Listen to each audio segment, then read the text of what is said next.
Whoa, what did that do?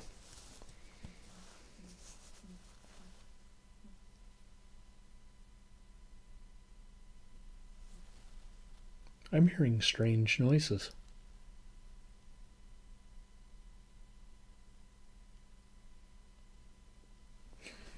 It's probably just Diablo snoring.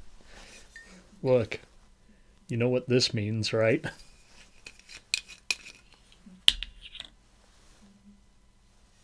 You know what that means, Percival?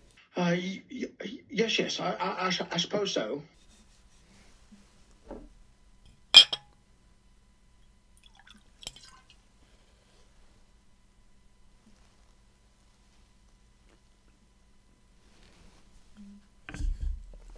That means it's Jalo night.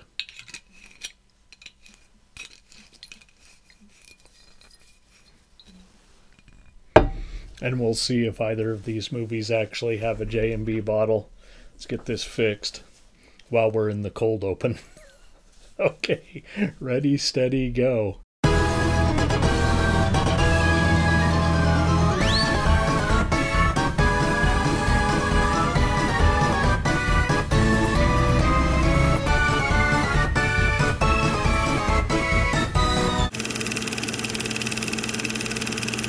Right.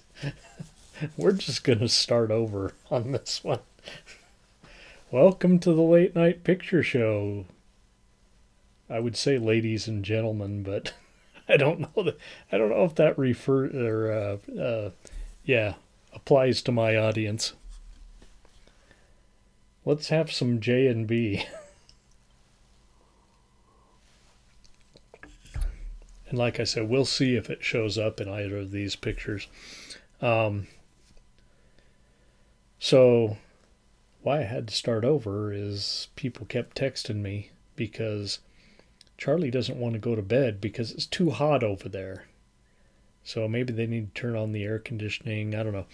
I think what needs to happen, he needs to sleep in his own goddamn bed with his fan so he can, like, control the temperature.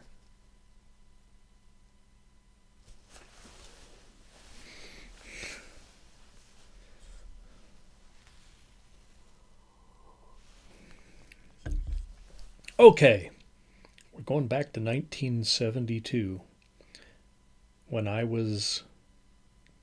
turned 7 at the end. You know, I told you, the year that I'm restoring my house to. Our first picture tonight, we already talked about Jalo Night and J&B, is The Case of the Bloody Iris.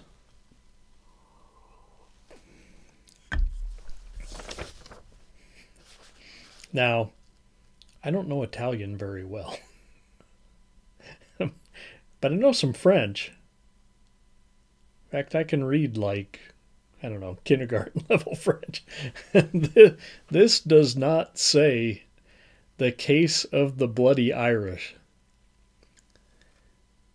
What? Strange, maybe? This song, Blood of the Corpse of Jennifer? For the Corpse of Jennifer? Yeah, that's not even close to the Bloody Iris. Nobody said that here. We have... we got some big ones here. And oddly enough, this isn't Sergio Martino. George Hilton, Edwige Fenech. You know, the dynamic duo of Jalo. With Paolo Quattrini, Giampiero Albertini, George Rigaud, Franco Agostini, Ben Cara, Carla Brait. Okay. Oh, produced by Luciano Martino. So, Edwige's husband, boyfriend, whatever, he's still producing the thing. His brother was busy. Couldn't direct.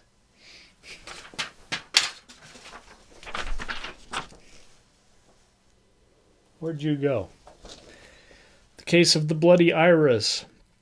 1972 Inter film directed by Anthony Ascott.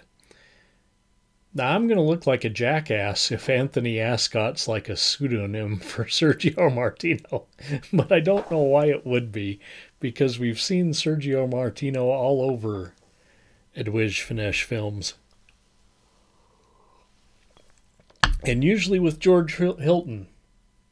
We know that's not his real name. He's Italian as well. Okay. Sinister happenings are afoot at Andrea Bartow's apartment building. I'm saying it like an American. and Andrea is a guy, okay? First, a prostitute is murdered in the elevator, and we witnessed this. Then a tenant is drowned in her own bathtub. And then, wouldn't you know it, Bartow had been out with said drowned victim at dinner that very night. Oh, shit. A couple of models working for Bartow. Yeah, he's like a fashion photographer, I think. So the two girls get murdered. So two new girls move into there, because that's what you'd do, right? You're an aspiring model, free place to stay. Yeah, we'll just stay where these other two models were killed. Okay. And they too have a visitor in the night, or at least Jennifer, as you saw in the poster, that's Finesse, does. Marilyn doesn't really believe her and kind of makes light of it all, just kind of, yeah, whatever, Jennifer. Until she is murdered right under our noses, and her blood is all over Andrea. I can't say that right to save my life.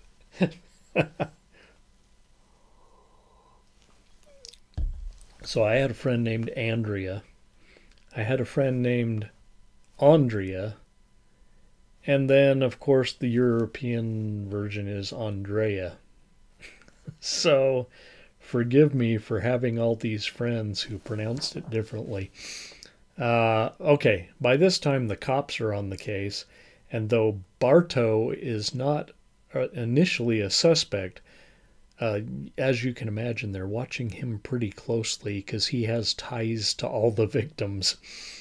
The assistant detective, there's kind of comic relief in this movie, this assistant detective, is watching him a little more closely than he would like because, he's trying to get it on with Jennifer.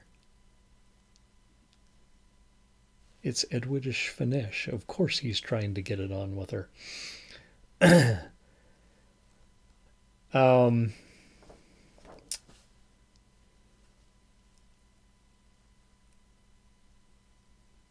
Okay.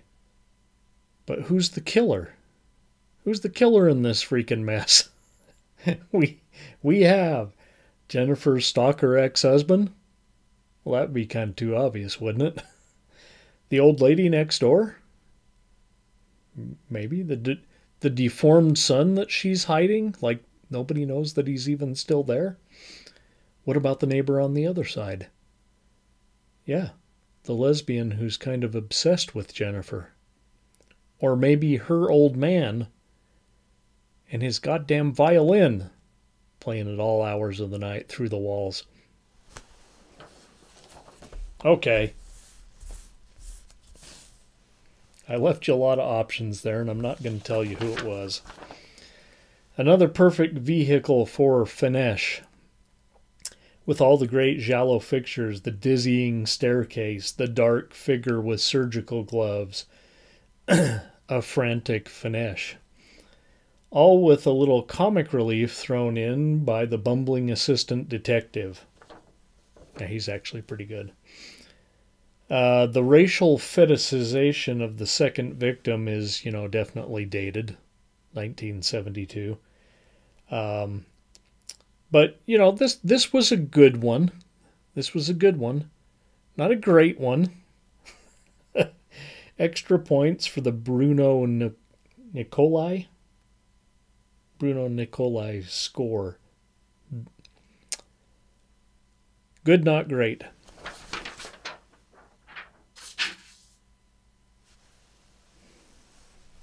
Three. It's a 3-ring circus here on the Late Night Picture Show. Feature 1. We don't get balloons when we do a 3, do we? I don't know what it is about the 2-ring circuses that raise balloons on the screen. Here, I got a drink. That do anything for you?